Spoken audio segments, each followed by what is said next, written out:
नमस्कार, मी डॉक्टर अमोल अन्नदाते। हृदयरोग किंवा हार्ट अटॅक हे मृत्यूच्या पहिल्या 3 कारणांपैकी एक आहे। बदलत्या जीवनशैलीमुळे हृदयविकाराचं हार्ट अटॅकचं प्रमाणही वाढत चाललंय।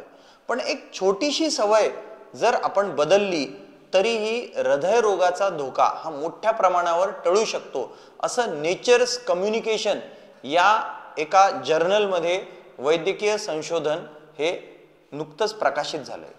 हे संशोधन काय सांगतं? ज्या लोकांची संध्याकाळची शेवटच्या जेवणाची आणि पहिल्या जेवणाची वेळ ही लवकर असते, 1 तासानेही जर ती कमी केली तरीही हृदयरोग म्हणजेच हार्ट अटॅकचा धोका हा जवळपास 30% कमी होऊ शकतो।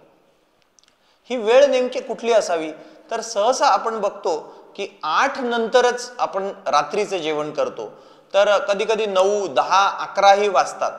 तर हे जेवण जर आपण 8 वाजेच्या आधी संपवलं, रात्रीचं जेवण जर आपण 8 वाजेपर्यंत संपवलं, तर या एका सवयीने तुमच्या हृदयाच्या रक्तवाहिन्यांवर खूप चांगला सकारात्मक परिणाम होऊ शकतो आणि तुम्हाला हृदयरोग होण्याची शक्यता, हार्ट अटॅक येण्याची शक्यता 30% कमी होऊ शकते।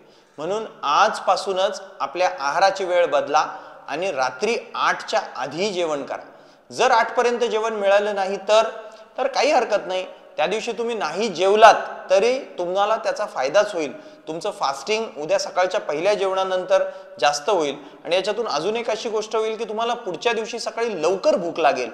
तर हे संशोधन असंही सांगतं की फक्त रात्रीचं जेवण नाही, सकाळचं पहिलं जेवणही जर तुम्ही लवकर केलं तरी तुम्हाला हृदयरोगाचा धोका कमी संभवतो। धन्यवाद।